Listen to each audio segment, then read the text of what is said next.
welcome everybody. So, I'm very happy to welcome you to the 78th Annual New Jersey Audubon Cape May Festival. It's hard to believe that it's been going that long, but it is the longest running annual festival of its kind in the country, and we're very proud of that. I'm Brett Ewald.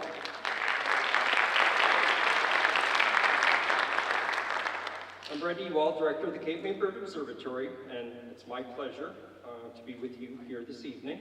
We've got a fun program ahead of you. But first off, how many of you are out birding today? Okay, was it a good day? Yeah. Any favorite birds? Yes. Yell them out. Yeah. Oh, all right. Sounds like good diversity. I know the Songbird Banders had a fantastic day as well. Seems like. Oh, yeah. Clay-colored sparrow, American goshawk. So quite a great day. Anybody have a favorite location? Avalon, nice. State Park? Osprey Okay. tour. For how many of you is this your first festival with New Jersey Audubon? Oh, that's great. So welcome, welcome. And we hope it's the first of many more. Great to have you with us. I hope you're enjoying every minute of it. How many of you have been with us for 5 or more festivals? Again, what a great mix. So thank you for your constant support and for being here to enjoy the birds with us. I have a few thank yous to run through quick, so I'm gonna get to those. Trying to put together an event of this scale obviously takes a lot of time and effort, so there's a lot of moving parts, a lot of people involved. First off, we can't do it without our sponsors, and have to really acknowledge Zeiss as our platinum sponsor for everything they have done to not only help bring this festival to fruition, but their annual support in many other projects within the organization. They really are a great partner, and we're very happy to continue working with them. We have a couple of gold. We have a couple of gold sponsors, Vortex, which also sponsored the kickoff party, so I hope many of you were able to enjoy that. That was a great time, as well as Hawk Optics. We have a silver level sponsor, Swarovski Optic, which has been a partner with New Jersey Audubon for many years and sponsors the Hawk Watch at the State Park. And we have a number of bronze sponsors. Cape Resorts, the Rusty Nail, where we were at the kickoff party, the Borough of Avalon, which also put together that great Sea-Watch Shack for those who were at Avalon today, and also bringing over the bleachers, the Southern Shore Regional Tourism DMO for sponsoring the tote bags at Convention Hall, Cornell University, the Lab of Ornithology for advertising support, of course, the Grand Hotel in Cape May, the City of Cape May, which runs Convention Hall, the Ray Farm for hosting the hawk watching site bleachers over off of Stevens Street, our friends at Wildside Nature Tours for hosting beachfront birding every morning, everyone who donated items to the sweepstakes and silent auction, and remember, the sweepstakes ends tomorrow night at 11:59, so get your tickets. The silent auction ends at 1 o'clock tomorrow. We want to thank the Inn of Cape May who donated the Anchor 2-night stay for the sweepstakes. Also all the vendors at Convention Hall, if you haven't been there yet, make sure you get there tomorrow. Convention Hall will close at 3 o'clock. A lot of great items, a lot of great people to talk to. Want to thank COA for providing lunch on Saturday and Vortex on Sunday. Special thanks to those who offered indoor programs and lectures, and those who led the Leader's Choice and Taste of the Bayshore tours, and to Emily Reed for heading up the kayak trips. Want to thank many of the staff and colleagues within New Jersey Audubon. It really is a great organization that pulls together to deliver an event like this. People from finance, stewardship, research, education, and development make it all happen, including Kelly Wenzel, Alyssa Bright, and Katie DiPaolo from stewardship, Kimberly Armenti, Amber Murad, Karen Sharp, and Chris Neff from Development and Communications, Dr. David Mizrahi and Lena Usick from Research, Allison Mulch, Gretchen Whitman, Emily Reed from Education, And the staff at CMBO that make the magic happen. So Adele Schwaderer, Program Coordinator, stand up if you're here, Adele.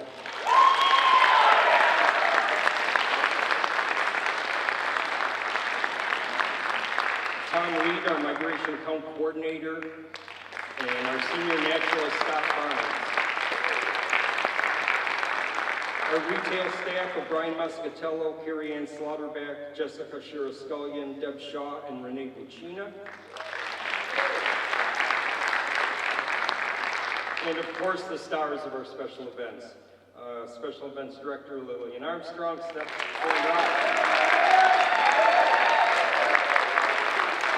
And Events Assistant Shannon DeAngelis. Is Shannon in the room?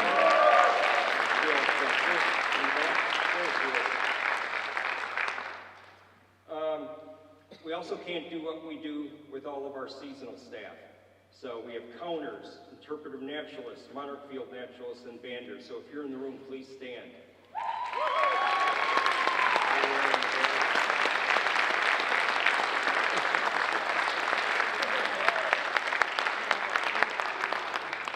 And where would we be without our heart and soul, our volunteers? We had over 60 volunteers in the field for this event and 15 behind the scenes working at the Wicker Room and Convention Hall. So if you are one of our volunteers, please stand and be acknowledged because we owe you a huge thanks.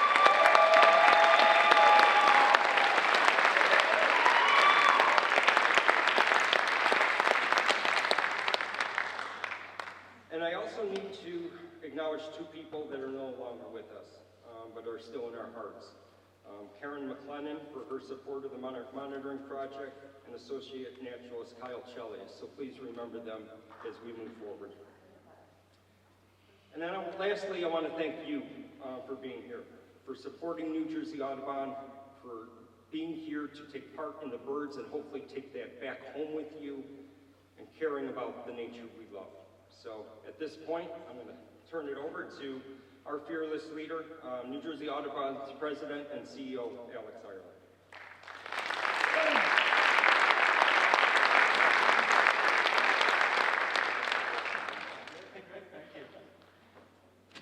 Hey, thank you for the warm welcome, Brett. How you doing? All right. That's what I love to hear. Hey, I get lots of opportunities to go out and speak, and there is none that is as special to me and as I enjoy with the magnitude that I do this one. I come in here, I'm inspired, I'm out in the field with each and every one of you, and I feel that magic, and being able to have the honor to speak in front of you is one of my favorite times of the year, and I'm grateful for it. This event and this evening is always incredibly special. We come together, we celebrate fall migration, and as an organization, we do some really incredible things. We bestow our highest conservation honor, and I'll get to that in a moment. Tonight, you're also going to have an extra special treat. We are so excited to be partnering with the launch of a new technology that has the capacity to accelerate conservation around the world. You're going to get to hear from the co-founder in a bit. And we're going to come together to celebrate why we do all of this, right? At New Jersey Audubon, we envision a future where people and nature thrive together. A future where people and nature thrive together. To engage in that, we work day in and day out to inspire and empower people to care for nature throughout New Jersey and beyond. What strikes me the most at this event and our others is when I'm out in the field with all of our volunteer naturalists. I see you inspiring people, and I see those spark moments. It's our volunteer naturalists, our leaders, our amazing staff that get out there and help people connect the dots between species observations, habitat integrity, and our own individual choices, right? We make choices every day, and they matter, and I saw that inspiration out in the field over the last few days. I'd like to amplify Brett's statements of gratitude. Without our sponsors, without our incredible staff, and without all of you, we couldn't do the great things we do today and the grand things that we want to do tomorrow. So please give all of yourselves one more round of applause.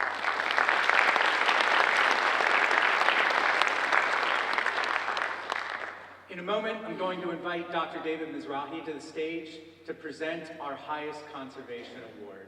Before I do that, I want to provide a little bit of context.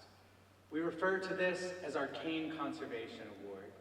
We bestow this in honor of true giants and leaders in the field. Rich Kane and Pat Kane, for decades, led respectively our land conservation and our environmental education efforts at New Jersey Audubon. Their accomplishments are many. To name just two, Rich was deeply involved in the preservation of the meadowlands. Pat dedicated all of her efforts to getting environmental education in schools so that that seed is planted well into the future. As I think about it, and I think about the meaning of it, I reflect on the truly multi-generational nature of our work in the conservation movement. We are able to enjoy nature today because of actions that took place a generation or more ago. And we are obligated to work today to ensure that generations in the future, people have the nature that exists now and even more through active restoration. So this award, we don't take it lightly. I'm deeply proud to see past recipients in the audience. You, nice to see you. Good, good, good. Great folks. And it truly, truly symbolizes what we stand for, why we're here. On the heels of this event, you'll receive an email from me inviting you to engage even deeper with our organization. I am so proud, day in and day out, of what we do, and we can do it because of you. And with you, and with your friends, and with deeper engagement, we can do more and more in the future. And so I'd like to leave you with that feeling of gratitude. I'll leave the stage and I'll invite Dr. David Mizrahi to take the presentation from here. Thank you all. Be well.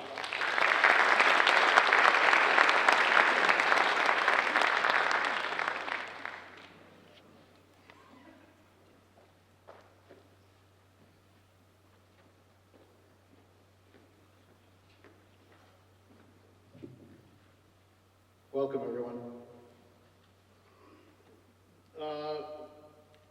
Can you bring up the first slide on my presentation? Oh, there you go.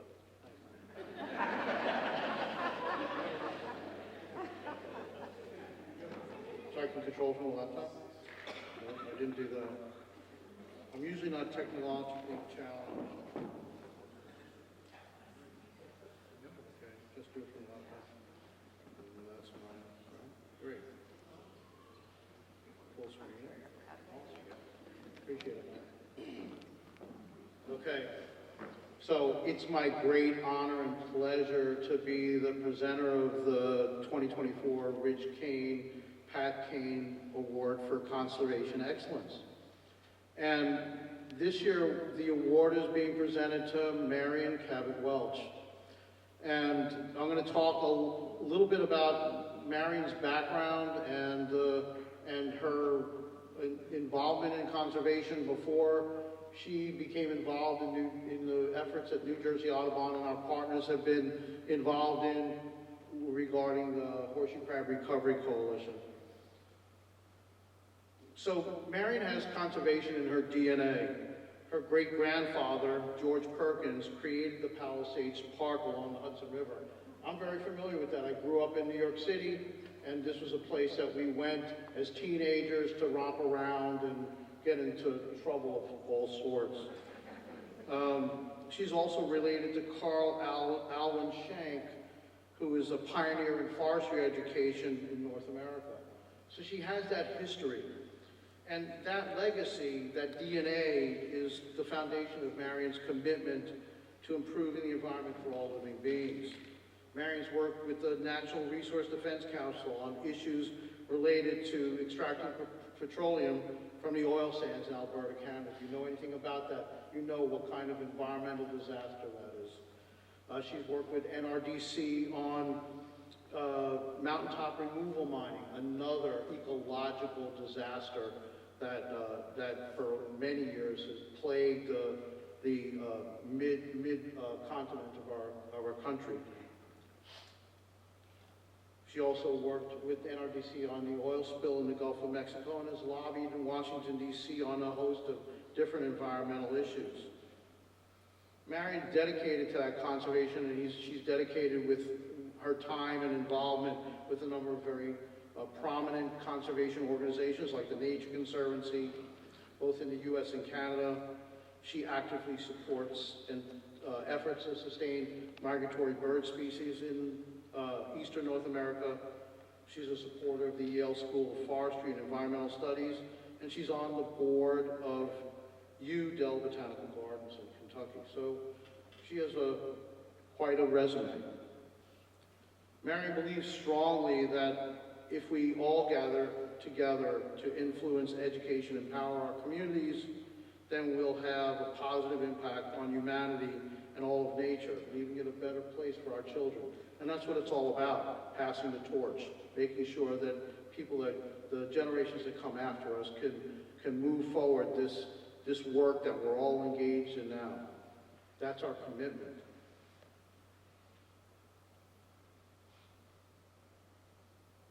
Marion's really like a Renaissance woman, and I don't know Marion in her personal life. I just know her through the collaboration that we have that involves the Horseshoe Crab Recovery Coalition. So some of the things I'm telling you today, I'm just learning about Marion, but it's quite impressive.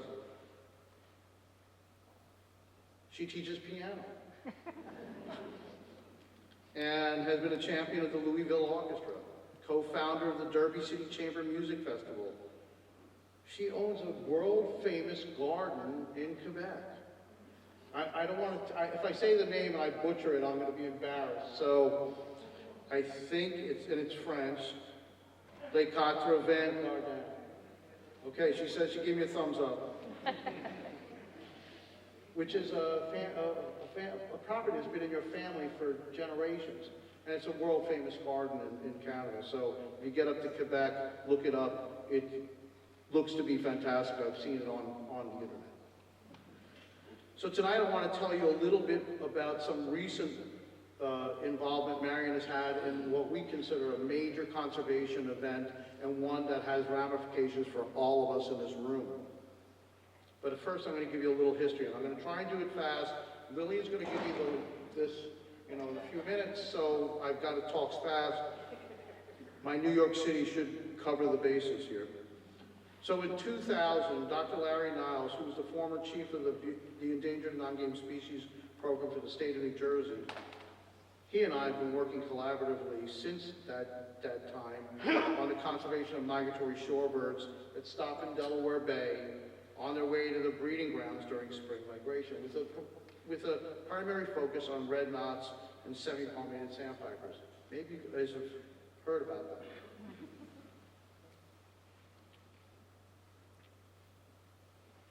I think most of you are aware of the critical role that horseshoe crabs play and their eggs play in sustaining shorebirds that come to Delaware Bay each spring on their way to the breeding grounds.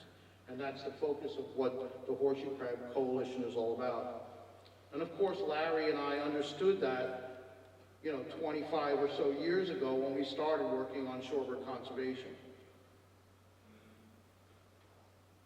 Here's the backstory. From the mid-1990s to the mid-2000s, 1.5 to 2.5 million horseshoe crabs were harvested out of the Delaware Bay region every year. So for 10 years, millions and millions of horseshoe crabs were harvested to be used as bait to catch other marine organisms.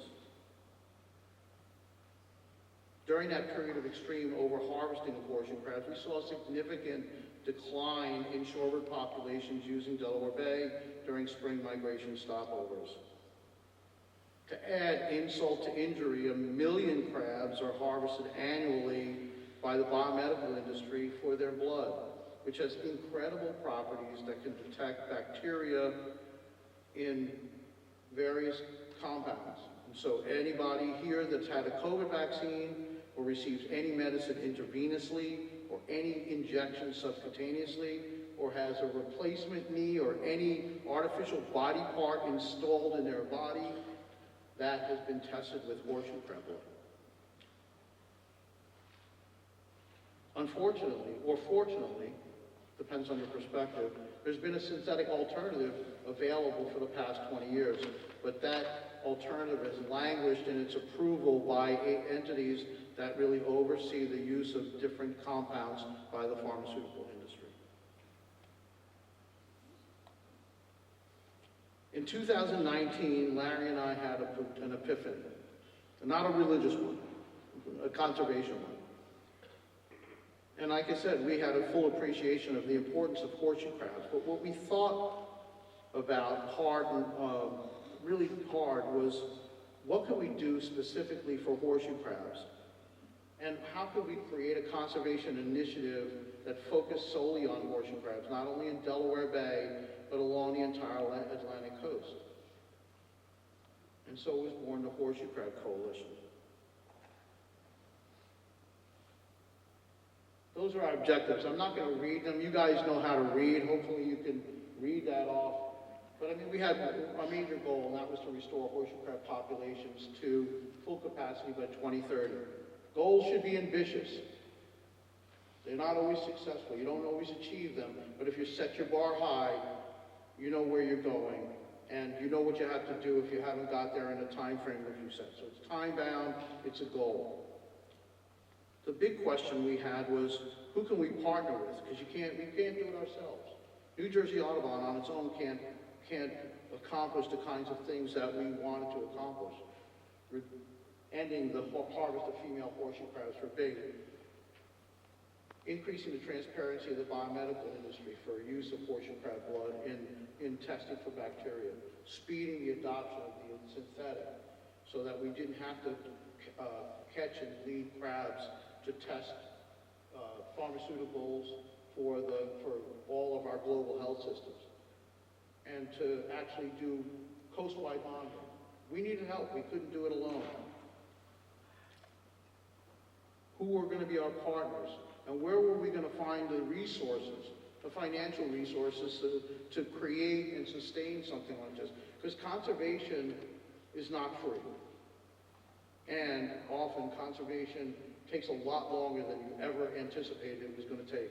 It's not a one and done. It doesn't happen in a year, 2 years, 5 years. New Jersey Audubon's experiencing large conservation initiatives. Freshwater Wetlands Act, 20 years it took to pass that in the state of New Jersey. Now we have one of the greatest freshwater conservation actions in the country. This is where Marion stepped in. We sort of rolled out our vision, and she said yes. And, you know, it's a risk. It's an investment. You don't know what the return on investment is. Here, that investment is not about a return in a dollar amount. What are the conservation outcomes that we can achieve through the support that we get from people like Marion, people behind the scenes, people that are encouraging us and advising us, and that we can report to and bounce ideas off of. This is the role that Marion played. So what I want to do now is just to give you a quick idea of the accomplishments that we've achieved since we rolled out the coalition in late 2020. So about 4 years now to the day. We've kept the Atlantic State Marine Fisheries Commission at bay in terms of harvesting of female horseshoe crabs. In 2022, they had a proposal to reinstate the harvest of female horseshoe crabs in what we call the Delaware Bay region. Delaware, New Jersey, Maryland, Virginia. We have a moratorium in the state, but those other 3 states would now have the authority to harvest female horseshoe crabs.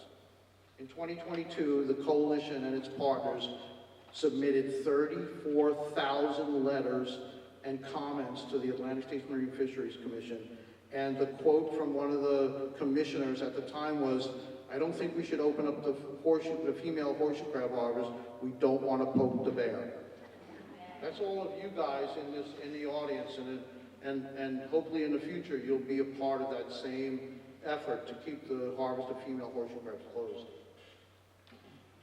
In New York State, the legislature just passed a regulation to close the harvest of horseshoe crabs for bait, and Connecticut has closed the hand harvest of horseshoe crabs.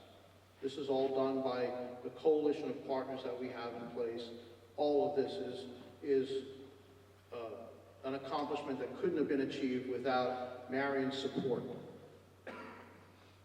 From the biomedical side, for 3 years, the approval of using the synthetic alternative horseshoe crab blood is languished with the U.S. Pharmacopoeia, which is the governing body that advises the pharmaceutical industry on standards and practices and protocols. 14,000 letters and comments were submitted to the U.S. Pharmacopoeia urging them to adopt the synthetic alternative. I'm happy to say that in 3 weeks' time, the U.S. Pharmacopoeia will make their official announcement and include the synthetic alternative in their compendium and provide guidance on how to use the synthetic alternative. But now we've got it, but it's not it was really an incredible accomplishment, but it's not mandatory. So now the next job is to convince all of the pharmaceutical companies to transition very quickly to the alternative. And so we're meeting with companies. We had 7 companies in Delaware Bay this May to talk about this. And so that's the next phase of this, is to work with pharmaceutical companies and advise them. There are already companies doing that now. We've gotten closures from federal judges. What's up? Oh, she's telling me to go. Okay. Lots of media. You can't do this without communicating the effort to the masses. And so this is just a list of some of the media that we've had. 100 different media, 100 different media outlets have picked up stories about horseshoe crabs. The coalition started with 7 partners. We now have 52 organizations, some of the largest conservation organizations in the country and in the world, and lots of important smaller organizations that contribute to the coalition and its efforts to conserve horseshoe crabs.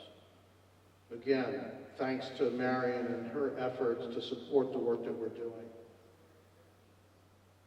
And I've said this before, and I'll say it as many times as I need to say it to convince everybody here.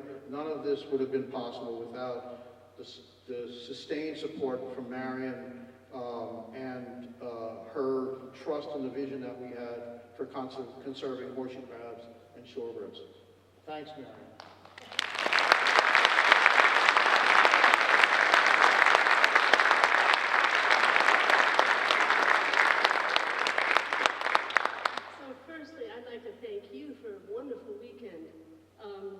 I feel quite comfortable up here because you all fellow birders and conservationists, but I don't like public speaking, so bear with me. David said that they asked me. I want to get that straight. It didn't start with an ask. I had been following this extraction industry, which I was very unhappy with, and it was getting me extremely depressed. And I was investigating the Plan Nord, which was a project to mine most of Quebec. And this was very concerning to me since we had family in Quebec, and I didn't want to see the countryside destroyed. And they were just going to pillage it. So I, through the Nature Conservancy, found, and I'll be quick, found a friend of mine found Yves Aubry, who's the equivalent of David for Quebec, an extraordinarily fine ornithologist. And they said, well, you can go to this area and do a flyover. And my husband was a pilot because we were going to do a flyover of the area to see where they were going to mine. And we went to this area with Yves and we banded birds. And it got too foggy and we couldn't do the flyover. But that experience changed my life. It was holding a godwit and realizing that this godwit had been to Chile and back. And then I learned the story of the moonbird, the whole red knot, and just got fascinated. And so Yves said, you should get in touch with Larry Niles in Delaware Bay. And so I did, and I came down and I landed with him, and I was hooked. And so I volunteered initially because I saw a lot of talent and a lot of enthusiasm and dedication and serious science going into this project. And then they came to me later and asked for more, and I was like, sure.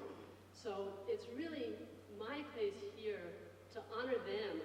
It's not really about me, I'm just an enabler. The definition of a coalition is an alliance for combined action, and that means all of us, and it takes a team. It's hard work.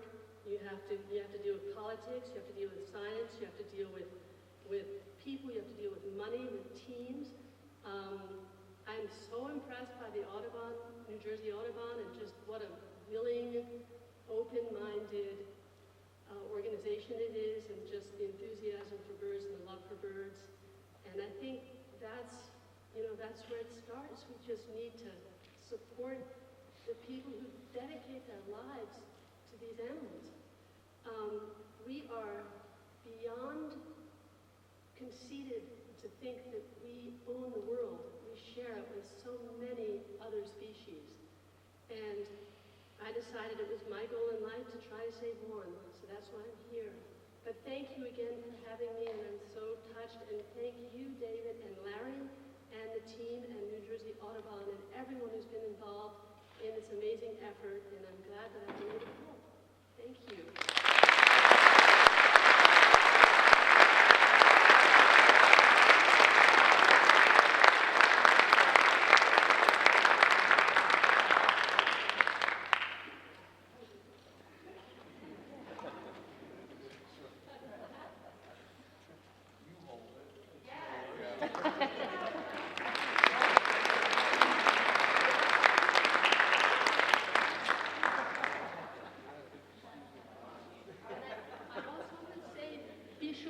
Supporting these guys.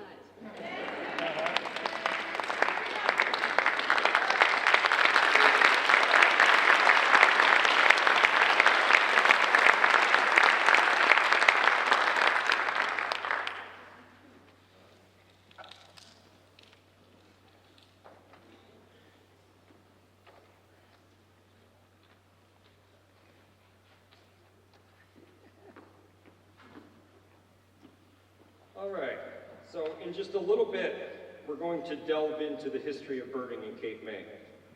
But first, let's jump to the future of research and conservation.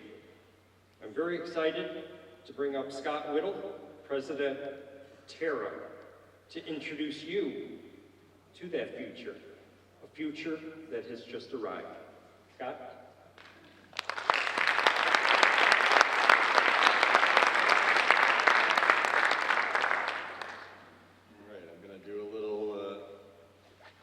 High-tech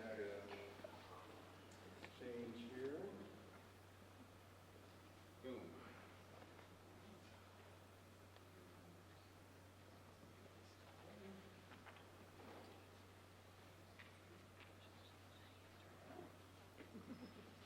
Wow. That's fantastic. I think this is the biggest screen I've ever presented on. Really great. I want to do movies here or something. So I'm Scott Whittle, and I am the president and one of the co-founders of the Terra Project. And I want to tell you a little bit about that project tonight. We're very excited to be partnering with New Jersey Audubon in releasing this for the first time as a retail partner, as an actual product that people can actually buy. We've been working on it for 3 years, and that has not been the case until now. But our efforts are finally coming to fruition, and we're really excited. So let me show you a little bit about why we are so excited. First, I'm going to bum everybody out. So I'm sure you guys have seen this graphic before. 2.9 billion birds lost in the last 50 years. We're talking about North America. And we're talking about a loss of 1 in every 4 birds in the country. So I think none of us would argue that we're seeing a decline in birds. birds, and I think we'd also say that we wouldn't argue that there's been a degradation of the environment and a lot of concern around global warming, which I think we're starting to see real effects of. And so this is a serious issue that, because I love birds, and does anybody else here love birds? You guys might love birds. I feel like it's something that we should try and do something about.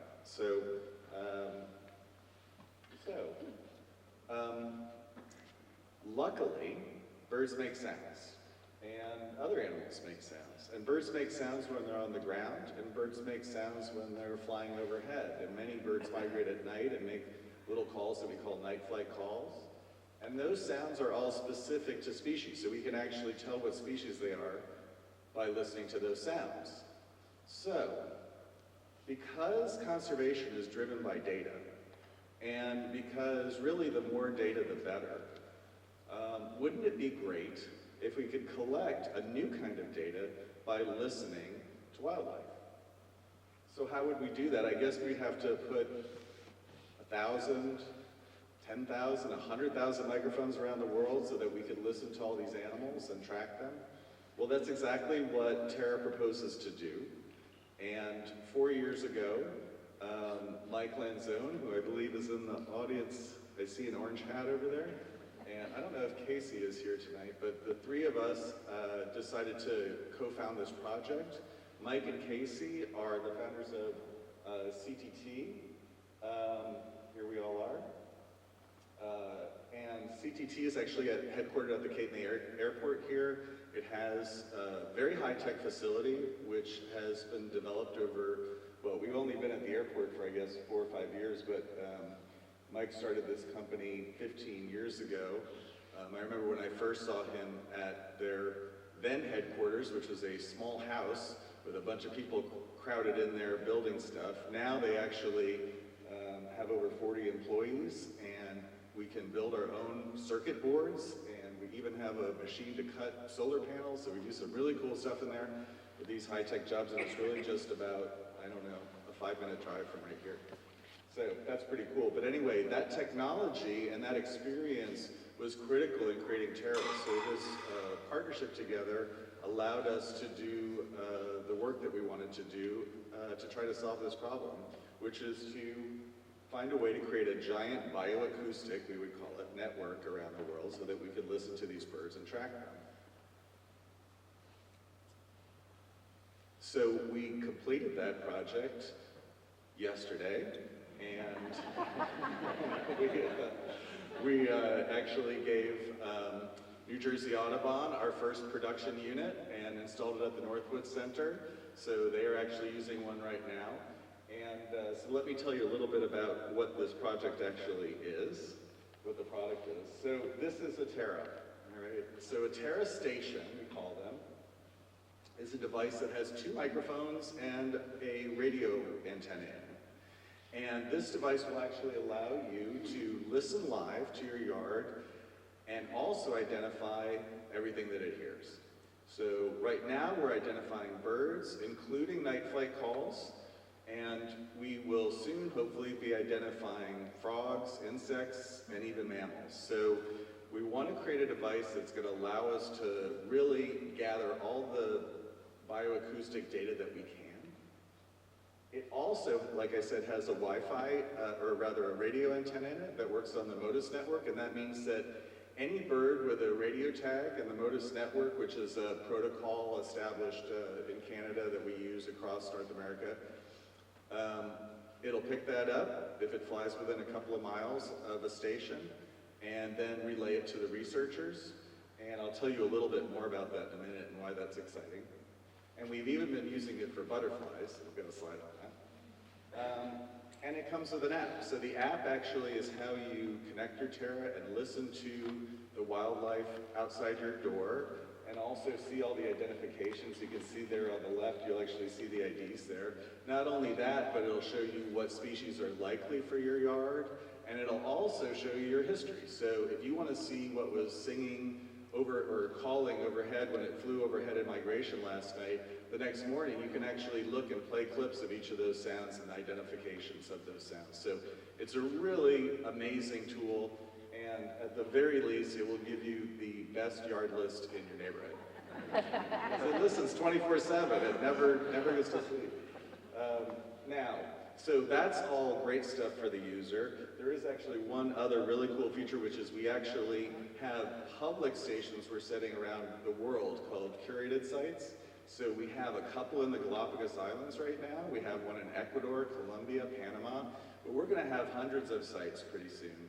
And you'll be able to listen live stream to any of those places whenever you want. So it's a way to take a little audio vacation and also sort of connect with these other wild habitats around the world.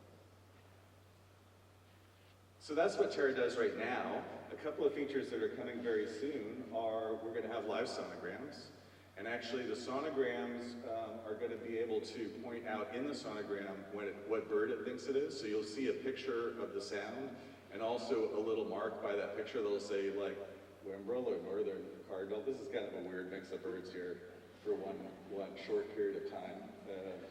Moorhens and barn owls, but in any case, it'll show you that. We're going to do frog and insect identification and wildlife identification. So I won't get too far into it, but by using AI, wherever we place terras, we can rapidly improve the identification algorithm for that area. So we'll actually be able to add species in really quickly. And also we're going to do AI-powered noise removal. So not only are we planning on removing the noise that that lawnmower is making, but we're also going to be able to remove the noise that that person is making. We're going to have an algorithm that actually reduces or eliminates human speech from our stream. So those are all features that we're working on in the near future. Like I said, we do this AI-powered night flight call detection. We're using a new algorithm called Nighthawk. This is a very powerful algorithm. We've actually been testing it out in the last few nights here in Cape May. This is real data that we've seen apparently in fall 2024, but it was, I think, a few nights ago we were seeing this. And you can actually see the species breakdown in the lower right corner where it says yellow-rumped warbler, white-footed sparrow. Those are all identifications of night flight calls that we got from this single unit. Now, we started Terra as a Kickstarter 3 years ago, and we actually raised almost $300,000 for it. And we currently have about 1,800 or more units that have been pre-ordered. So we're shipping those in the next few weeks. And so we're going to have almost 2,000 terras in the field by the end of next month. Oops, wrong button. Remember I was telling you about the Modus network? So at the top left, those are the 1,700 Modus stations that have been installed in the past 10 years. These are research stations, so researchers will actually buy one of these Modus sensor stations or Modus receiving stations, and they put it up outside to pick up the tags that they're using. The bottom right shows the Modus stations with the terras combined. We are going to double the Modus network in about 4 weeks. That number is then going to continuously increase. Now, terras have a shorter range than some of these Modus stations do. They only reach out about a mile or two, although you can buy an external antenna that will reach out much further, actually close to the range that an actual professional Modus station will. But there are going to be many, many more of them. So we're expecting to vastly expand the Modus network and help researchers track more carefully and with more precision the birds that they're tagging. And then finally, let me just show you this cool thing we've been doing with butterflies. So the people at CTT, in their another amazing innovation and their long history of innovations, they now make the world's smallest radio tag. There is a tag on that butterfly in the upper right. See that teeny tiny thing by its head that weighs less than a grain of rice and actually is solar powered, and that tag will broadcast to our terras as well as other Modus stations. So we put up about 20 terra stations around Cape May County in the last 3 weeks, and we have a number of these tagged butterflies which we have tagged also. As of today, we have over 80,000 hits on our 20 terras of these butterflies movements. which means we're seeing exactly what they're doing day to day and seeing this amazing detail in their movements. So just imagine what's going to happen when we're fully deployed in a few more weeks. So it's a very exciting project. For birders, it's going to be great because it's going to connect you more to your local wildlife. For the birders who are hardcore, they'll be able to find out what night flight calls came over last night. For people who are just bird curious, you'll get to learn what birds are in your yard and learn what the bird songs are. And having taught birdsong identification, I know that most of us are not as good as that as we like to be, so this is a great way to practice that.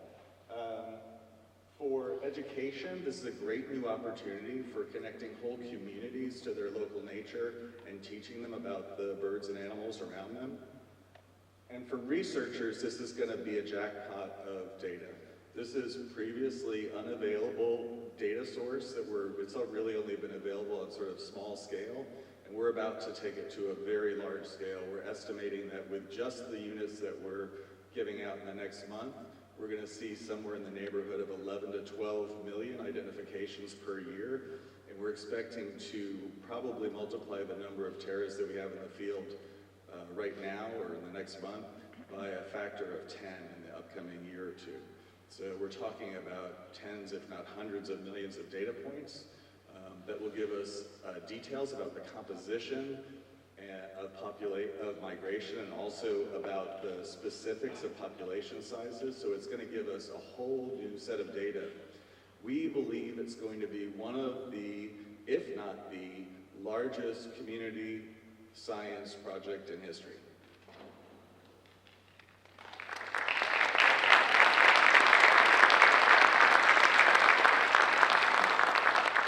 I'm excited about it too.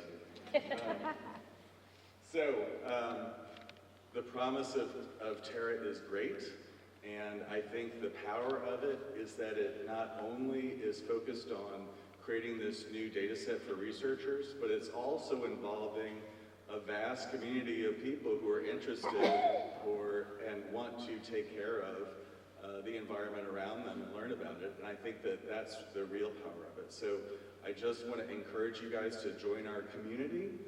All you have to do is spend a little bit of money on a Terra. We have them actually because Audubon's our retail partner. We have them for sale at the convention center this weekend, so if you want to join in, you certainly can. We'd love to have you. Every person who buys one of these is really doing something concrete to contribute to conservation, which is actually a rare opportunity. It doesn't happen that often that you get to sort of set up your own mini research station in your yard. And not only that, have a lot of fun at the same time. So thank you very much. And I also just want to say thank you very much to Alex Ireland and Brett Ewald and to New Jersey Audubon, and also obviously to everybody who's contributed to creating this project. I really look forward to see what we can do, and I'm not even sure I know what we're going to do, but I think it's going to be great. So thank you.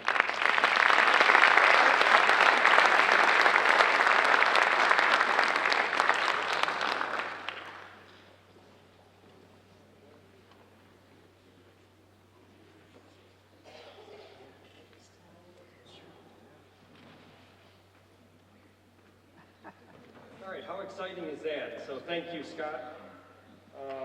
As Scott mentioned, New Jersey Audubon is excited to be the first Terra Alliance partner. Excited to incorporate it into our research and education. Excited to be the exclusive retailer right now.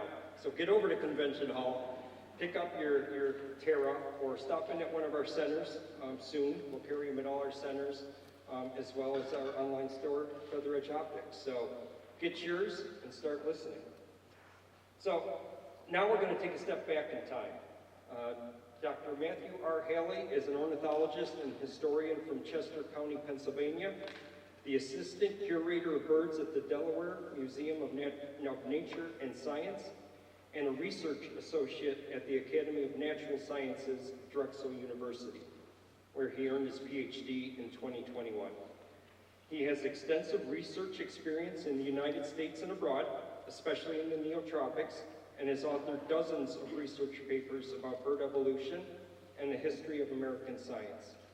During the last decade, he relocated and exposed a litany of overlooked primary sources, which have reshaped our understanding of historical figures like Wilson and Audubon, and the development of scientific ornithology in the United States. To tell us about it now, here's Dr. Matt Halley.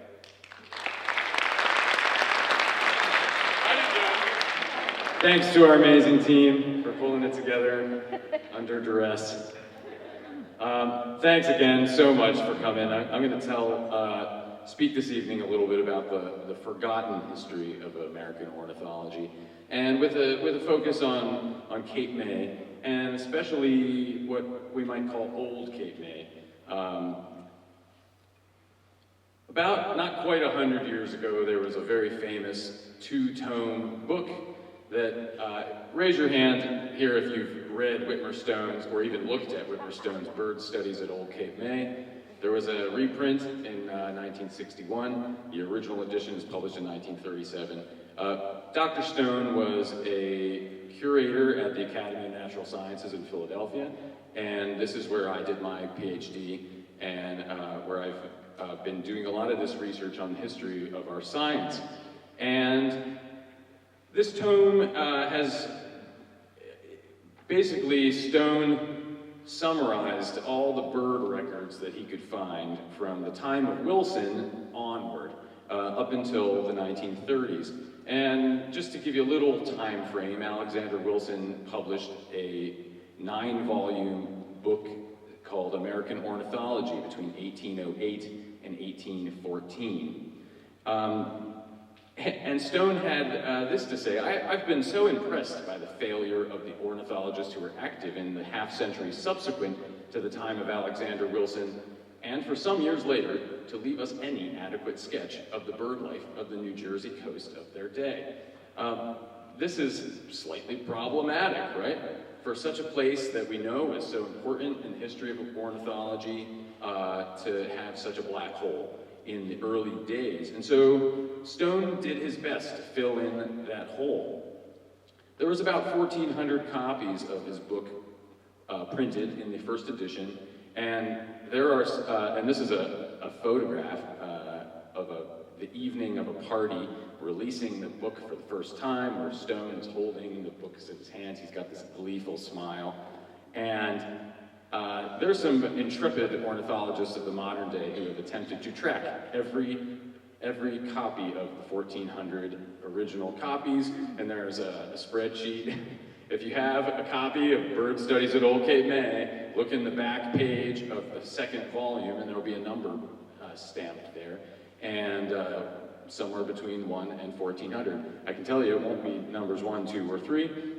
This photograph at the bottom, Bill Urich, who's a journalist from Reading, Pennsylvania, who he got his hands on numbers 1, 2, and 3. And several years ago, we had an event in the library reading room at the Academy where the first 3 copies were on display, and some of the original artwork from Stone's book were on display. It was a very fun event, and that picture is kind of historic because it happened just before our major library renovation. And so that library reading room, and you can see in the background of the photo, there's the oil portraits of the founding, the fathers of the Academy, early American scientists. They're all stashed away now in archives, and that room is an art gallery and specimen gallery now. So that space has been altered quite a bit. Now, Dr. Stone, he talked about Old Cape May, and he said that when one speaks of Old Cape May, it's not to be inferred that there's any definite barrier between the old and the new. Time is a continuum, right? But some things never change, right? The charm of the whole situation is that one never knows what he may see.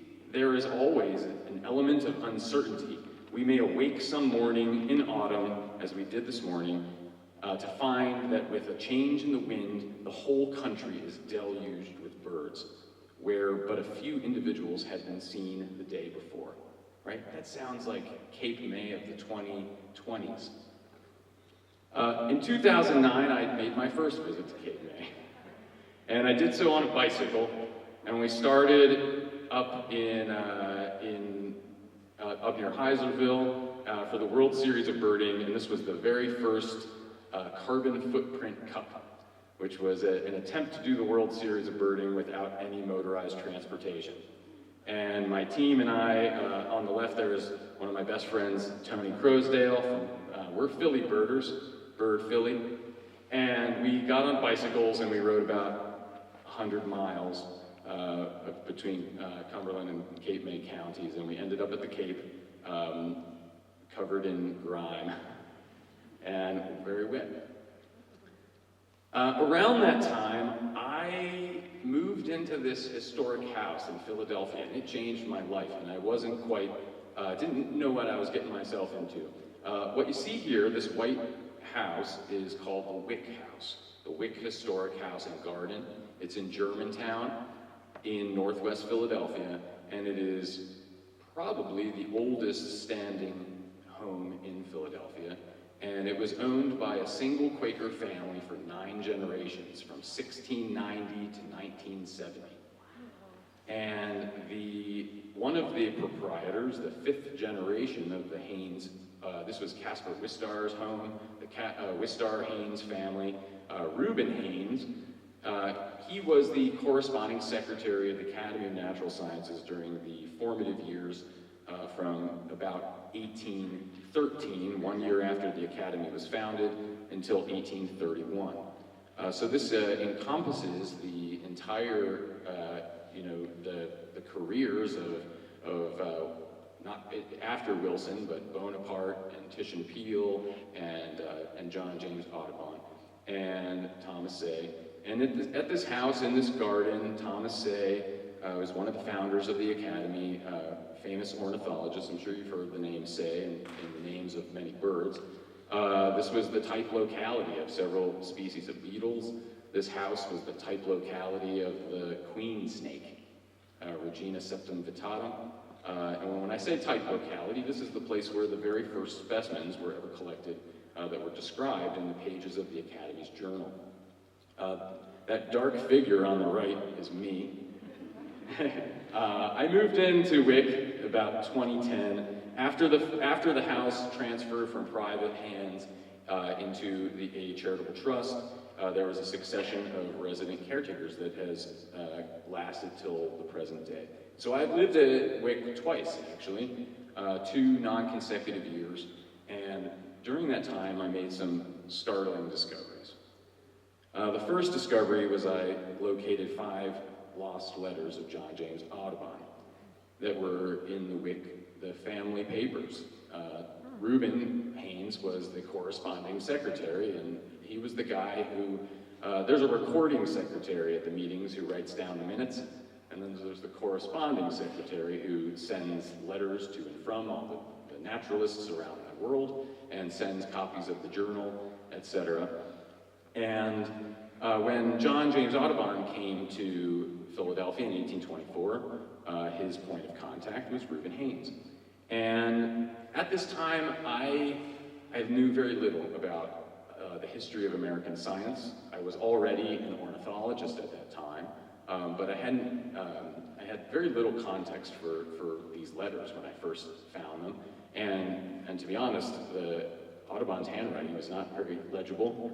So just to read them was a great challenge, and I had to scan them and go word by word on my computer and compare letters, each word to try to decipher and transcribe these letters. As you see there on the right, I published these letters in 2015. So I spent 5 years after I found them. I spent 5 years delving into the literature and reading all the Audubon materials I could get my hands on, try to get some context for what I was seeing. And this was really the start of a long research program that is still continuing to this day. And I'm just going to be able to give you a glimpse of this research program tonight, and it's going to illuminate a lot of new information about the history of American ornithology and about the history of ornithology at Cape May. And I think a lot about the history of our community and what it means to be a part of our community of bird watchers, bird lovers, and bird scientists. So shortly, around that time, 2015, I started my PhD under the curator of birds at the Academy of Natural Sciences, Jason Weckstein, who is still the curator there, and I joined the team and did my PhD at Drexel. This was right around the time when the Academy joined forces with Drexel, and one of the first discoveries I made when I got into that bird collection and started going through the drawers and looking at the specimens was I rediscovered the type specimen of the western meadowlark, which Edward Harris had donated to the Academy in the 1840s after he returned from the Missouri River expedition that he and Audubon took in 1843. I soon uncovered that Audubon's banding experiment, that he tied the silver threads to the legs of the eastern phoebes, and they came back the next year. I'm sorry to say, but that's an apocryphal story. I grew up right across the Schuylkill River in Phoenixville from Mill Grove. This was my hometown. And when I first started to get into this Audubon research, I learned that he was a hometown hero. And so some of this research, when I first began, I started to uncover some kind of startling information. I'm not going to dwell too much on Audubon tonight, to the relief of your Board of Trustees, I'm sure. Soon I uncovered that Audubon had a long con, and this was the bird of Washington. This was the Plate 11 in the Birds of America. Again, all this contentious material that I'm presenting to you tonight, it's all cited, and all my research is peer-reviewed and published in places that are easy to get the papers for free. So it's all information that's very meticulously researched and available for you to read for yourself. Mr. Audubon went to Europe and convinced the King of England and the European nobility that he had discovered the largest eagle in North America. And it turns out that his painting of the bird of Washington, which he claimed was based on a specimen, and he claimed that in person and in print and in a peer-reviewed journal published by the Royal Society of London. That bird was plagiarized from an encyclopedia that was published 20 years before. And he also plagiarized Alexander Wilson, as we can see on the right. I found that the type specimen of Harris's hawk, described by Audubon, was stolen from the Academy of Natural Sciences. It was collected by Mr. Jenkins, John Carmichael Jenkins of Mississippi, who's there on the right. I was visited by a descendant of Mr. Jenkins several years ago, and had a chance to show her the specimen, which I rediscovered in the Academy's collection, and fill in some of the history of this. And you can read more about that in the paper. I also found Wilson's type specimen of the rough-legged hawk, his immature rough-legged hawk, which he called a variety of Falco niger, the black falcon. And this is Wilson's plate, his illustrated images there on the left, and then on the right we see this bird that I found in the Academy's collection. And tied to the leg of the bird was a wooden pedestal. And in faint letters on the underside of the pedestal, written in pencil, it said, "Wilson's original variety of black hawk from Peale's Museum, J.C." And the initials J.C. belong to John Casson, the former curator of the Academy of Natural Sciences. This piqued my interest, and especially this Peale's Museum, okay? I had seen that phrase before in the writings of Alexander Wilson, and we'll see this in a little bit. Who is this guy, Peale? And what was the history of his museum? This seemed like a kind of a critical, and where did Casson get that specimen if it came from Peale's Museum? How did it end up at the Academy? Well, I dug a little more and I found Wilson's type specimen of the American goshawk. This is another lost type specimen. When Whitmer Stone began working at the Academy back in the 1880s, he cataloged, he dismounted many thousands of specimens, he and his colleagues, that had been mounted taxidermy that were previously on display in many different places, and turned them into study skins so that they could be stored in drawers efficiently. And along the way, when he found these type specimens, which is the specimen, the original specimen, that the species was named, and that name was attached to that specimen, these are the most important specimens that we have in all of the zoological sciences. He found two of Wilson's types, and they were the only two specimens from Wilson's collection that were known to exist. And they were the Mississippi kite and the broadwing hawk, which are both perhaps the most precious relics in the entire Academy's bird collection. They've been put on display numerous times over the last century. So in a very short time, I doubled the number. We now have 4 of Wilson's types, where Stone had only seen 2. More recently, just last year, I rediscovered the Great Pine Swamp, which is the type locality of 4 of Wilson's species.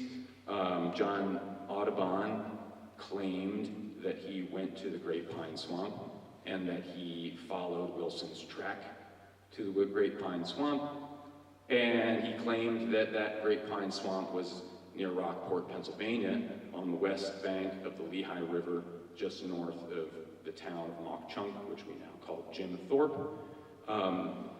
About 2 miles up the road from Rockport, Pennsylvania, is Weatherly, Pennsylvania, where my great-grandparents are buried.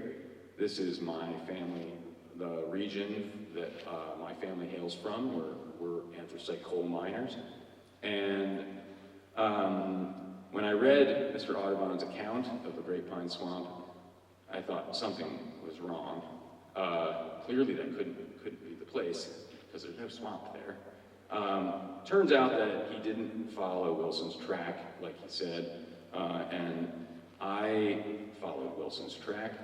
I reconstructed his route of his expedition by gleaning clues from Wilson's books, and I relocated the Great Pine Swamp, which is actually, it's up just north of Pocono Mountain in the Tunkhannock River watershed, where we now have the Fern Bog Preserve and Long Pond and a freshwater wetlands, which is actually where Wilson went in 1810 rather. During all of this, trust me, I was working on birds. I had to convince my advisor of that sometimes. I was doing my research for my dissertation on everyone's favorite group of birds, the nightingale thrushes, the genus Catharis, and this really dovetailed nicely with this research about Wilson and about Audubon, because many of the species the names that we use for these species today were named by these historic ornithologists. And they were all doing this, they were hanging out at the Wick House and coming to Wick and on their way further afield. So they were coming to my house. And I was doing this research on the history and also trying to figure out how many species of thrushes there were. There's more than you think. Pop quiz. What's the bird on the right? Here. All right. What's the bird on the left? Gray-cheeked thrush. What's the bird in the middle? I hear wood thrush. Any other guesses? Not a hermit thrush. Not a Bicknell's thrush. Not a Swainson's thrush. It's a gray-cheeked thrush. Not all gray-cheeked thrushes have gray cheeks. Your field guide doesn't show that. But gray-cheeked thrushes come in a variety of colors. There's a gradient of color between this olive gray of the left and these brown, very brown bird. You might have read that the brown gray-cheeked thrushes are restricted to Newfoundland and eastern Labrador. That's not true. I went to Newfoundland and eastern Labrador, collected the genetic samples that were used to study that complex. I've seen brown gray-cheeked thrushes from interior North America, from breeding in Northwest Territory, in Alberta and Saskatchewan. The brown gray-cheeked thrushes and gray-cheeked thrushes are found all across North America. This was an eye-opener for me. If you see just the back of a thrush at a distance and it's tawny brown, you cannot identify it as a veery. So what bird is this? This is Wilson's tawny thrush, Turdus mustelinus. This is supposedly the first description of the veery. Well, that can't be true. I published a paper a few years ago showing that the original description of the veery was ambiguous. Now, if I was a scoundrel like Audubon, I could have just given it a new name. But I didn't. We have a fail-safe for that kind of thing, and that is that we can designate a new specimen as the neotype to restore the stability of the scientific nomenclature without messing up our names. Now here Wilson says Peale's Museum, 5570, and gosh, he cited Peale's Museum a lot. In every species, not every, but probably 80-some% of Wilson species accounts, you're gonna see Peale's Museum. And he cites it under the synonym lists, and he cites it right next to Linnaeus, and right next to Bartram, and published works that he believed had previously described that species. And Peale didn't publish a book, but he made a museum.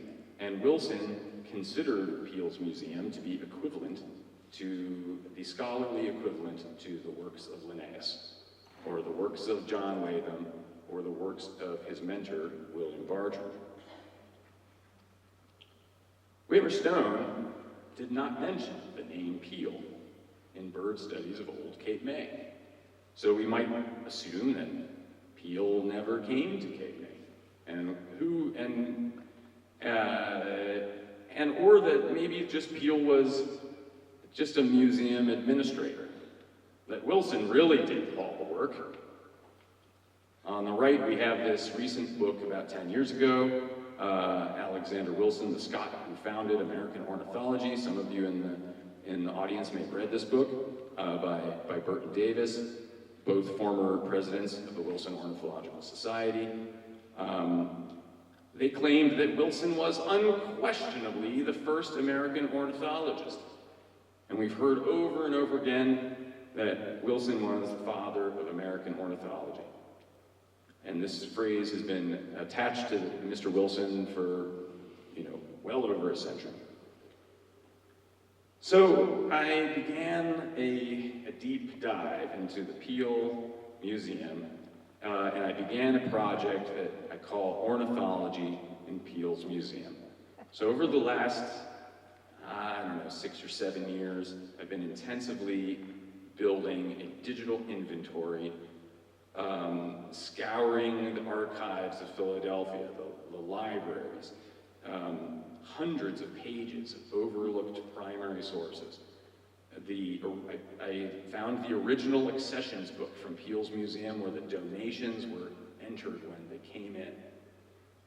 This is at the Historical Society of Pennsylvania.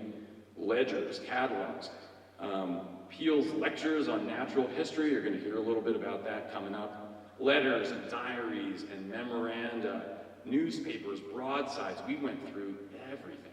I say we because it's actually a part of a much larger project that we call America's Earliest Museums, where myself and John Van Horn from the Library Company of Philadelphia and Carol Soltis, an art historian from the Philadelphia Museum of Art, we have meticulously cataloged every object that is ever known to have been in Peale's museum from 1784 to 1827. Thousands and thousands of objects in a digital database so that it's searchable, and we have a website that is under development that will be soon launched so that everyone can peruse Peale's museum at their own leisure and see all the primary sources that support all of our claims. I was the editor of the ornithology, any bird-related material that I came across went into this database. I located primary sources for over 620 species of birds in Peale's museum. That's a lot of birds. He had birds from Cook's expeditions. He had birds from Hawaii in the 18th century. He had birds from every continent except Australia. But he did have the recently discovered islands of the South Seas, right? Peale had material from all around the world, and the nucleus of his collection was his American bird collection. And the vast majority of this collection was already collected, mounted, and identified according to the Linnaean binomial nomenclature system before Wilson ever walked in the door. Let me tell you a little bit about Charles Peale. Peale was a Revolutionary officer in the Continental Army during the American Revolution, and he was a captain, and he was also a painter, an artist, and he began painting the portraits of the generals and the other notable people in Philadelphia and in America at that time. On the left, we see Franklin, and here's two portraits of Washington. Washington sat for Peale, I want to say 4 or 5 times. The famous blue sash painting. I mean, the reason we know what George Washington and Ben Franklin looked like is because of Peale and because of his children, who he also trained as artists. Back then, we had no photography, no way to capture an image except through the hand of a talented artist. Peale was a pioneer ornithologist and taxidermist, which I'll get into in this talk. And this is something that maybe has not been appreciated before my work. He was a family man. He had 2 wives, 16 children, and as I'll discuss, his children played a really important role in the assembly of the Peale collection and in the origin and early development of American ornithology in the 18th century. Peale was a hoarder. His house was full of taxidermy, arsenic-laden taxidermy. Any object that seemed unique and had some interest, scholarly interest, he hoarded. As early as 1786, he published a notice in the Pennsylvania Packet newspaper, published in Philadelphia. Mr. Peale, ever desirous to please and entertain the public, will make part of his house a repository for natural curiosities. He has acquired the means of preserving birds and animals in their natural form, and that he intends to place in his collection of curiosities every curious species of birds and animals that he is able to obtain, belonging to North and South America. By December of that year, I have nearly completed the class of wild ducks belonging to this river, meaning the Delaware River, ducks and drakes, which I disposed in various attitudes on an artificial pond, some birds and beasts on trees, and some birds suspended as flying. So what were these means that Mr. Peale had devised to preserve the bodies of birds and animals? Well, first he was using what he called antiseptic powder, which was just spices, basically. He would put some of the powders into the skull where the brains and the eyes were, also on all the inner part of the skin, taking care to push as much of the powder as you can get into the pinions, meaning the flight feathers, by the help of wire, and stuff the skin with oakum. Oakum was a fiber that was infused with tar that was used in the shipyards. And it was very stable and rigid structure, and for larger birds like pelicans and albatross, Peel stuffed them with oakum. For the smaller birds, he stuffed them with cotton, the same way we do today. The unfortunate problem here is that this antiseptic powder probably was attractive to insects. And his specimens were quickly ravaged by beetles and didn't survive the test of time.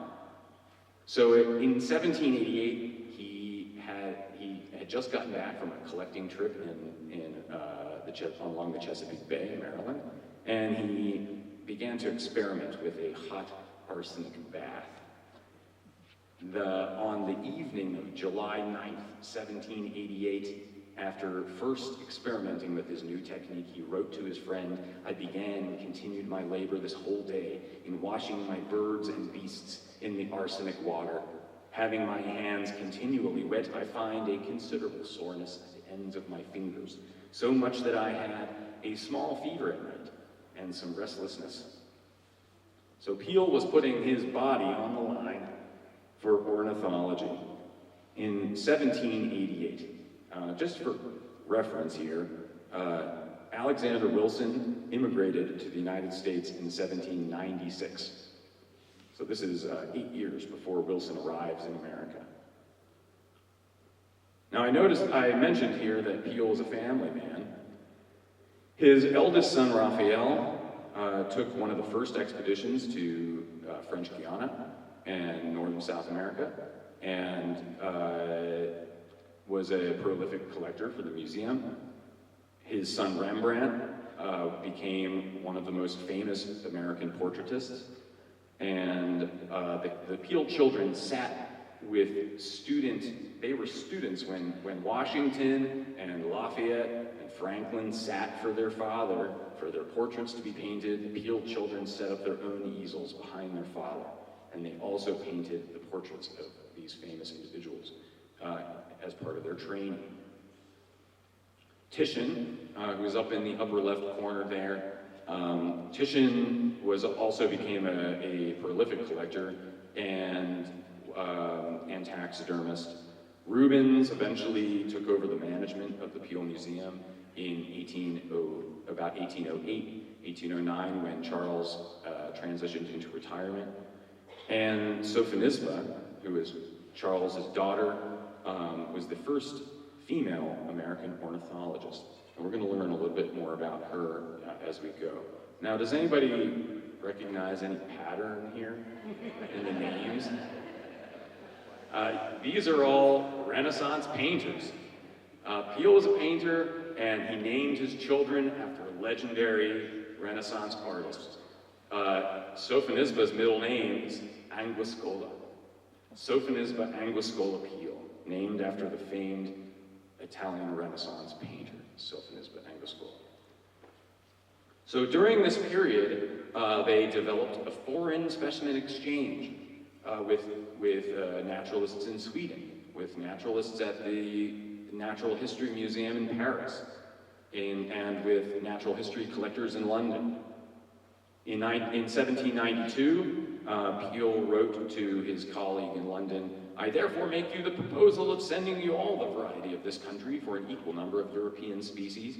That I may be prepared for such an exchange, I am now using every means in my power to collect and preserve the birds of the present season. I find that every year I discover some kinds that I had not known before. And from what I've read, I find that those who have attempted the natural history of this country were generally deficient in intelligence. I have embraced the first coming of the birds this season, and daily with one of my sons hunt and preserve all we can. We have already mounted a tolerable number of the small birds in handsome condition, and by constantly shooting them ourselves, we are able to gain a knowledge of their manners." This is 1792, 4 years before Wilson arrives in America. "In our thick forests, I find birds that perhaps are never seen on the cleared fields. And every succeeding year, our country furnishes me with some new species which I had not before. I mean to be attentive to preserve not only each species I can procure, but all its varieties, which in proportion to my success therein, much entertainment will be given to the inquisitive mind.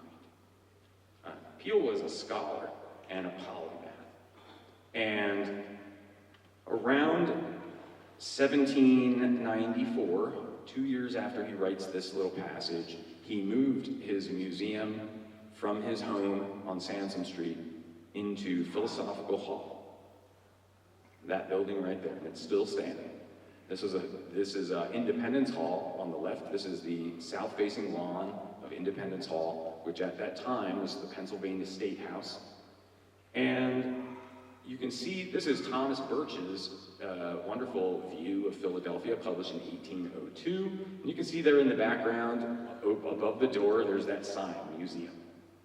Well, this was Peele's museum. This is a modern photograph on the right with a reproduction of the sign.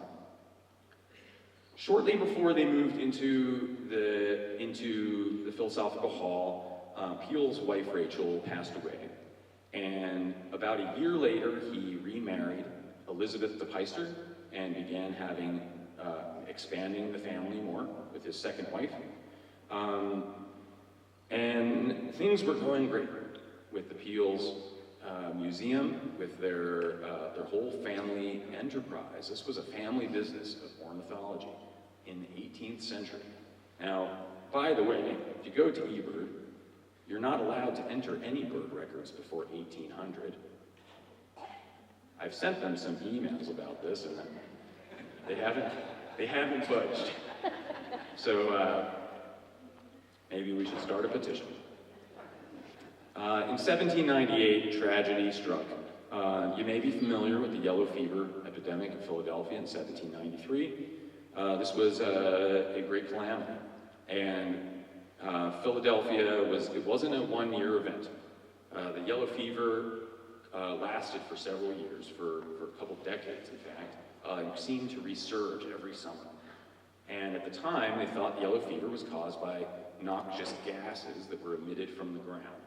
We know now that yellow fever is borne by mosquitoes, and there were ships constantly coming into the shipyard in Philadelphia with water in the ships, and mosquitoes with yellow fever breeding. And it was a real big problem.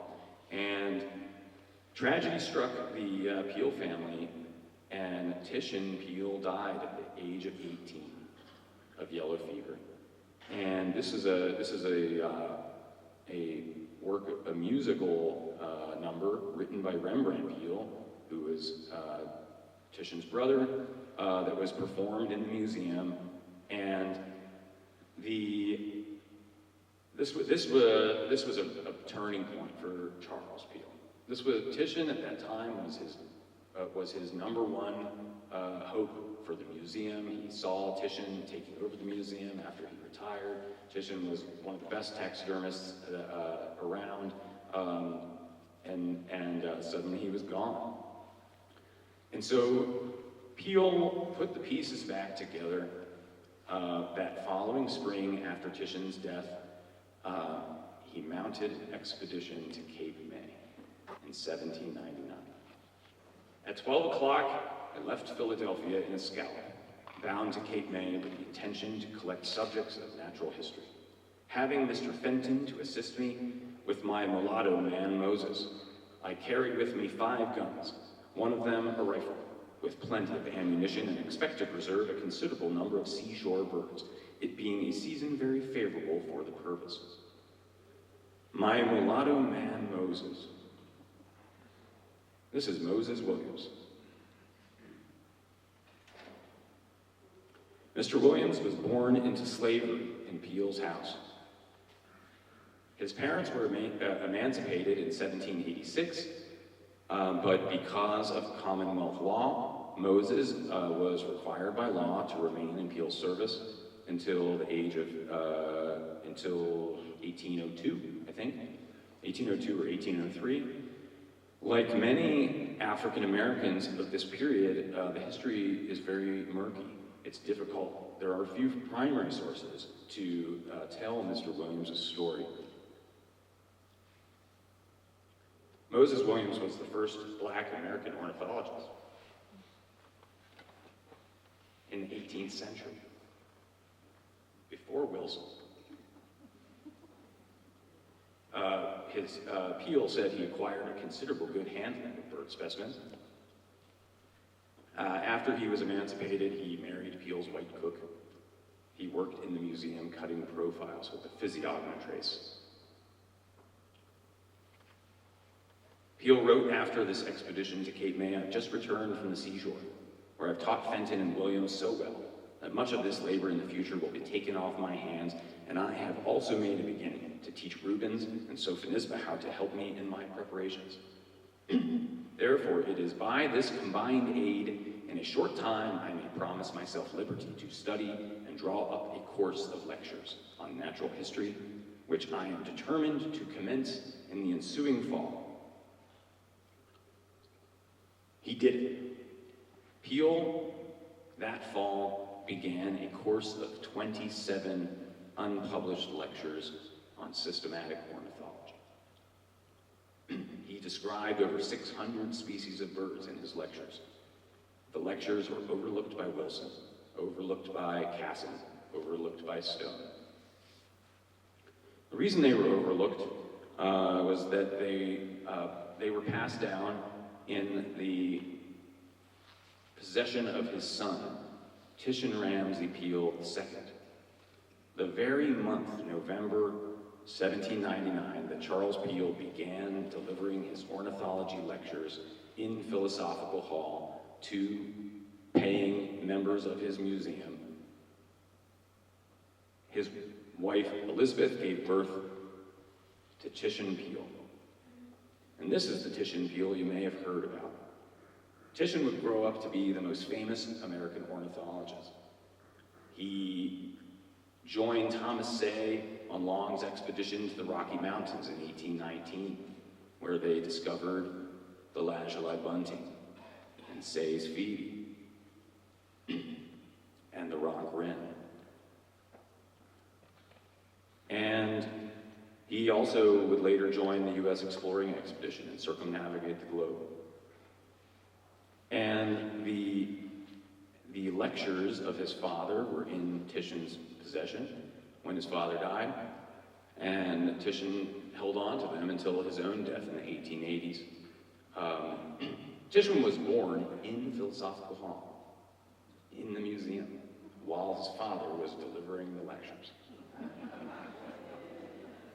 And he held on to those lectures and he didn't tell anybody about them, even though he lived until the 1880s. We can only speculate. I don't know why this material was suppressed, but when the material finally surfaced in the 1970s, the lectures were bound and wrapped in this wrapper that says, "Mr. Titian Peale, Holmesburg City." Holmesburg City is the neighborhood of Holmesburg in Philadelphia. The lectures made their way to the Academy of Natural Sciences. They were, I think, briefly stored at the American Philosophical Society, and they sat in a cabinet for 50 years. And apparently nobody knew what they were or why they were important until about 2 years ago when I found them and transcribed every word. So, needless to say, 620 species of birds in Peale's museum. I don't have time to go over all these birds with you today, but I'm going to give you a couple little Cape May highlights. Whitmer Stone said that the Labrador duck, this extinct duck seems to have been a rare bird even in the time of Wilson and Audubon, and we have practically no information as to its habits, nor any definite records of its occurrence on the New Jersey shore.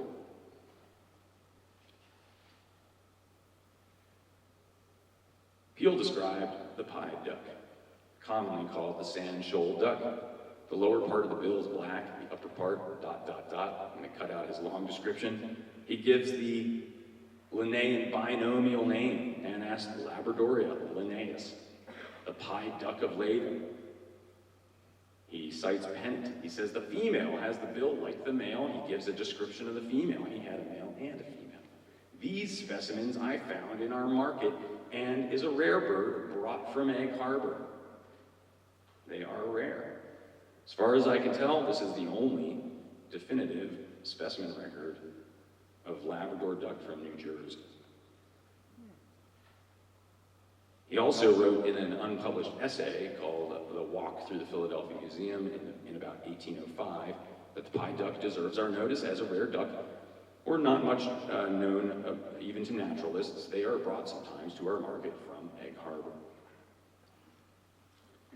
Heath hen, another extinct subspecies of the great prairie chicken, and Whitmer Stone says it never occurred in Cape May County, so far as we know.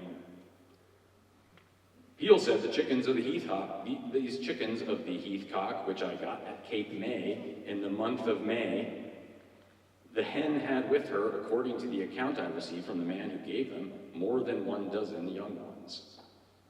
Heath hen not only occurred in Cape May, it was a breeder in Cape May. And this is the first record of that occurrence. And some species that we still have around today. The lectures shine a new light on their natural history. Little blue heron. Stone said our experience with the species at Cape May is largely limited to the white phase of plumage. And if you were just over at the meadows yesterday, you'd see one. The first birds are not usually seen about Cape May until July 15th or even August 1. In former years, probably up to 1880, the little blue heron bred on some of the island beaches of Cape May County, which have now been almost entirely converted into summer resorts. And sure enough, Peel found them on the island near Cape May where they breed. They migrate to the southward during the winter. So Peel's lectures are chock full of really valuable historical bird records for Cape May County and truthfully the world. There's specimens from all around the world. It's an extraordinary database. The database for the Peel Ornithology and Peel's Museum is now public. You can download it. If you go to my website, search for my name, you go to my website, there's links, and you can download that data set, all 620 species, with all of the primary sources, including all of Peel's lectures, transcribed and searchable by keywords. By anything. You can search by text. You can write Cape May, and it'll bring up the records that are in there that say Cape May.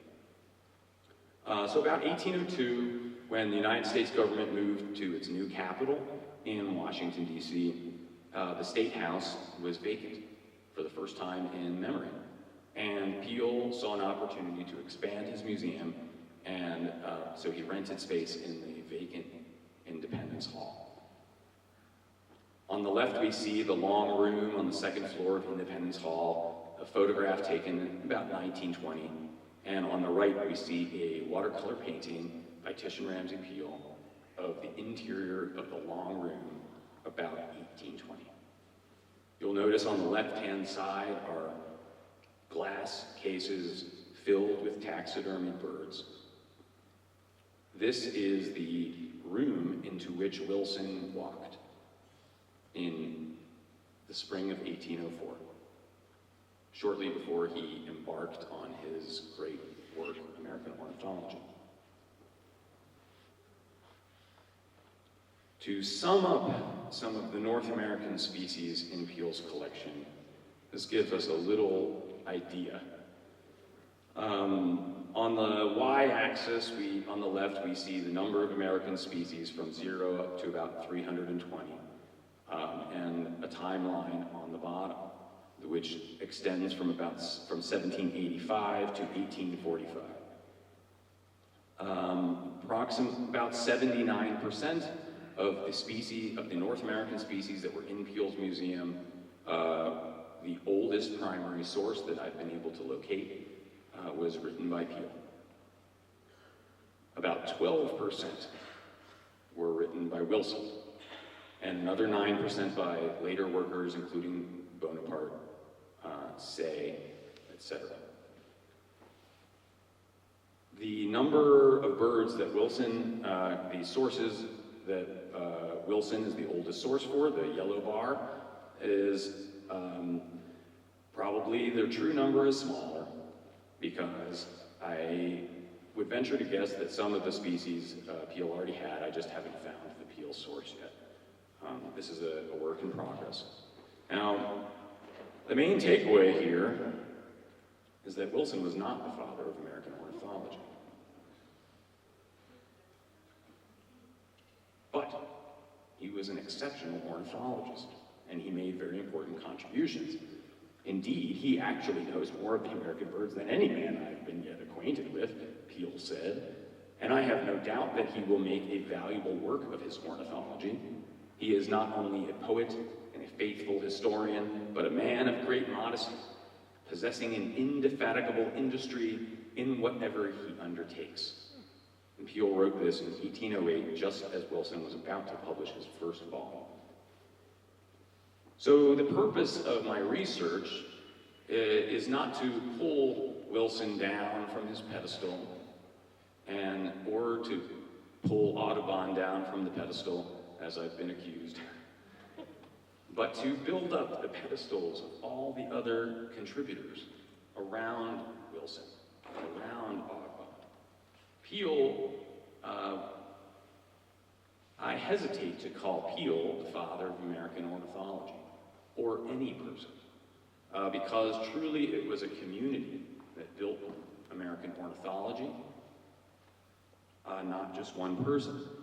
And one of the benefits of this work, too, is that we were able to put Wilson's contributions into a more realistic light, and a light that is rooted in empirical primary sources, not our feelings about him or our speculations about what he may have done, but actually measure it and, look at the original sources, and we're finding them. In the accessions ledger, we find that on 20 March 1813, Wilson deposited eggs of the bald eagle from Egg Harbor, presented by Mr. Alexander Wilson.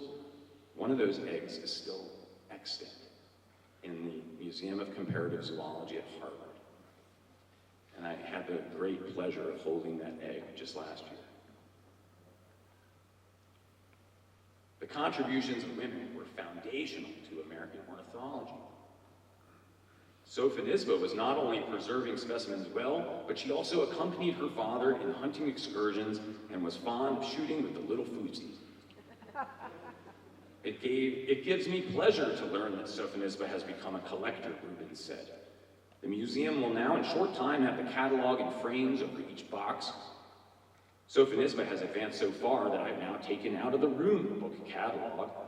During the summer of 1803, when the yellow fever pandemic returned to Philadelphia, Sophonisba and her father stayed behind in Philly when everyone else left the city, and they renovated the exhibits, and Sophie painted the names of the birds in Latin and in English and in French on the frames of the cases, so that the visitors to the museum could see the Linnaean system on the cases themselves without having to refer to a book. This is what Wilson saw when he entered that room.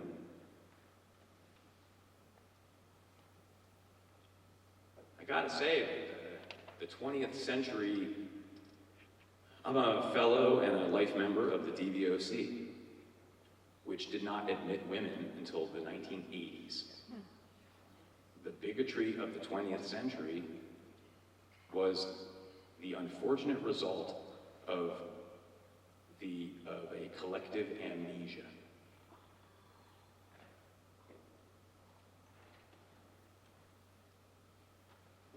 Diversity is the ancestral state of American ornithology. The Blackbird's Week, the In Color Birding Club, which are modern movements that have emerged just over the last couple of years through a great social justice movement. They are reclaiming their rightful place in our community.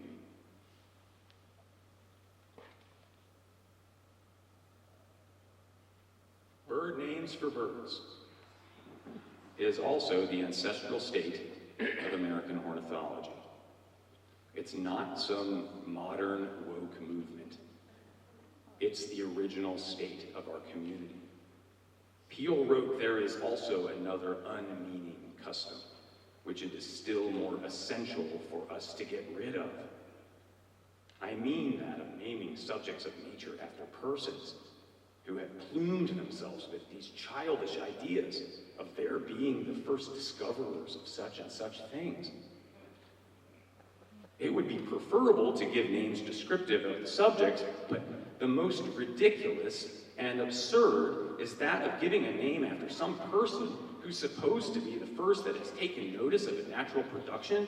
It feeds the vanity of some naturalists without enlightening the science."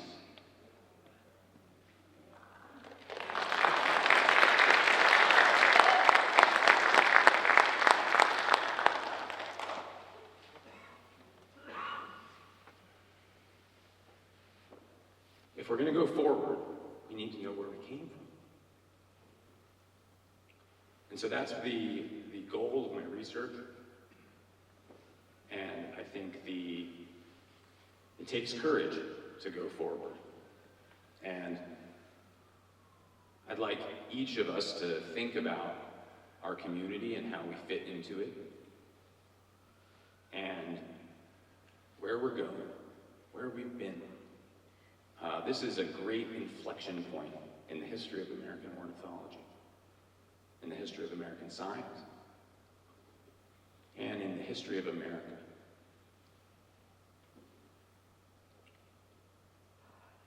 This image that we're going to end with is painted by Titian Peale in about 1830.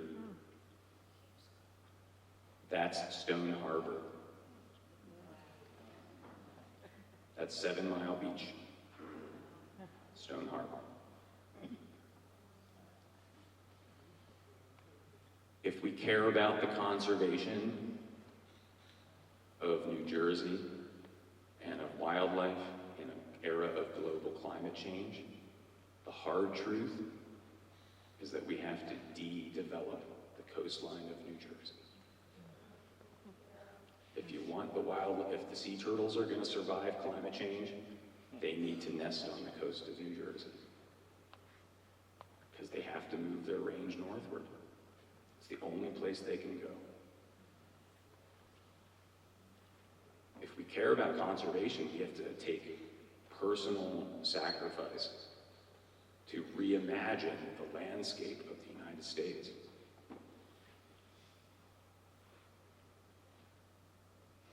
It's going to cost a lot of money.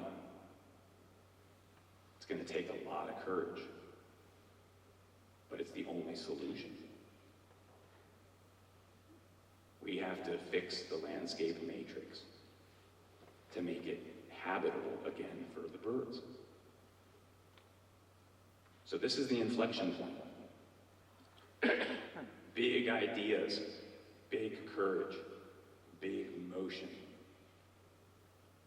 200 years from now, what will they say about us? Will they say that we clung stubbornly to the past?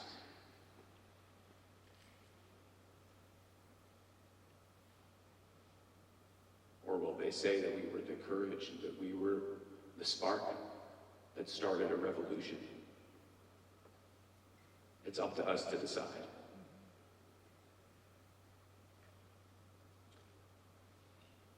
Thank you all so much for listening to my presentation. Thanks to Larry, and all the staff, and all the archivists, and the whole team. Everybody in the room is part of the team. I want to thank everybody for being a part of this motion, and I hope that this talk doesn't end here, but continues, and we can continue this discussion forward for the birds and for the people. Thank you very much.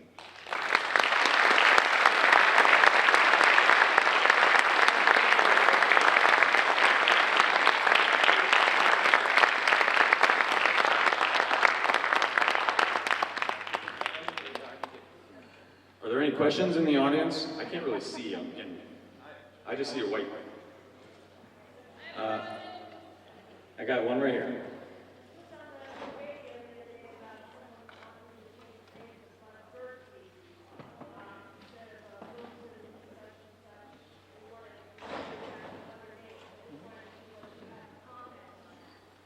I am full-throated in support of this movement. As far as I know, I was the first person to say out loud that we needed to change all those eponyms back 5 or 6 years ago, and I've doubled down on that.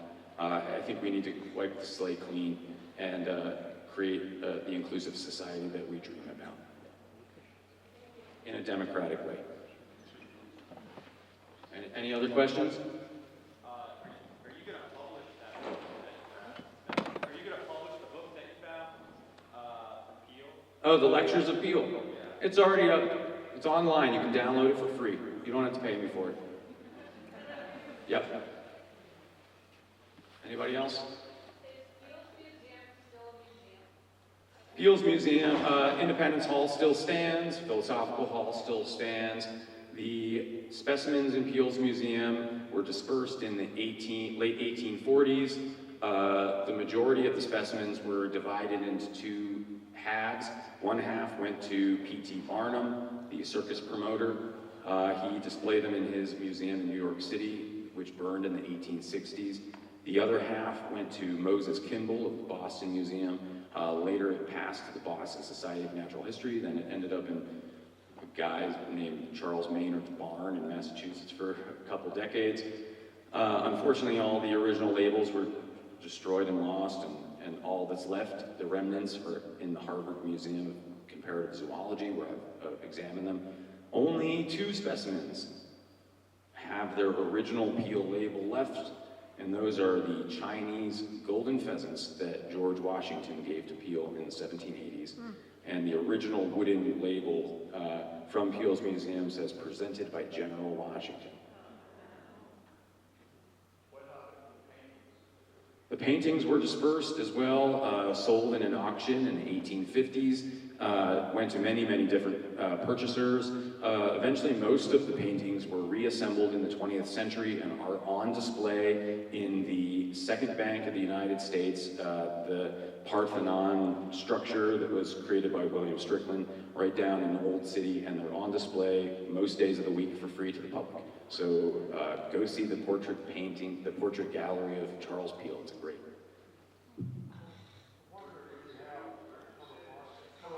Sorry, can I get one at a time? Let's go here with him first.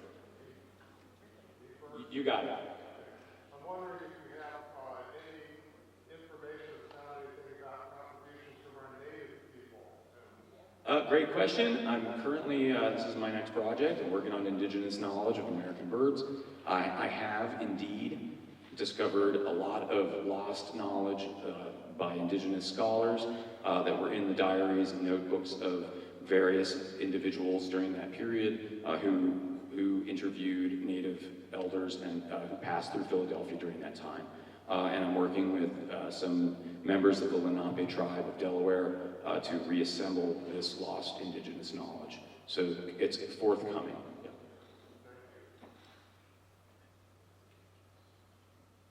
Did you have a question here, sir? Yeah, you said second back. Where? Oh, the second bank is on Chestnut Street between 4th and 5th. Right next to Independence Hall. Right in Philadelphia. Yeah. Yep. Where did you discover Audubon's last letters? In the building you were staying in? The lost letters were passed down to Reuben Haynes's great-grand-nephew, Robert Haynes III, and they were in a collection of his materials at the Haverford College Library in Haverford, Pennsylvania, where the last place where you would think to look for Audubon letters. I found a photocopy of one of them that was in a filing cabinet in the Wick House. And I said, "Oh, where's the originals?" And I figured it out and tracked them down. How did you figure it out? Long story. Yeah, a lot of these things are published. You can go and get a lot more detail about each of these, and I'm working on a book. Sorry, I don't have a book to sell tonight, or to have you sign, but I'm working on it. So, some of my research has recently been summarized by Ken Kaufman in his recent book, The Birds That Audubon Missed. Ken is a great person. He flew from Ohio to Philadelphia to interview me, and I took him all around to the historic sites of Philadelphia and downloaded some of my knowledge into his brain. And Ken is the keynote speaker next fall. Go get a copy of Ken's book. He's a great journalist of American ornithology. One more question.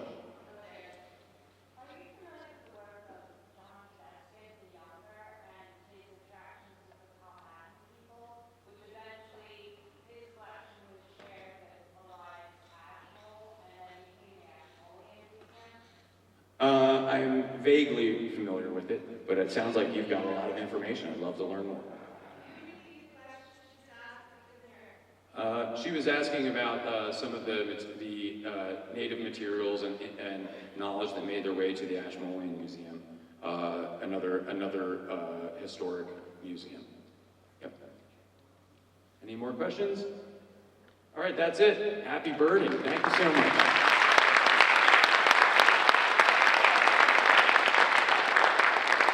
Let's give Matt another round of applause. Thank you, incredible, complimentary presentation. Thank you. Thank you, everybody, for being here. I know you have exciting programs to attend tomorrow. Please don't forget to go to Convention Hall. Don't forget the sweepstakes will end tomorrow night at 11:59. Silent auction, 1 o'clock tomorrow. And everybody should be bidding. I hear there's an item in there, 4 hours of birding with the director of the CMBO. Make sure you bid on that one. I look forward to it. And don't forget.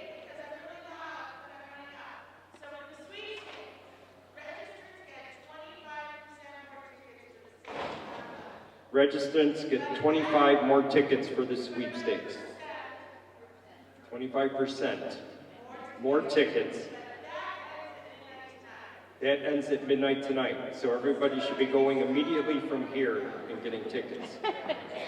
And don't forget, this presentation is being recorded and will be shared in the future if you'd like to revisit it. So, thank you again so much for being here. Thank you for being part of this festival and supporting New Jersey Audubon.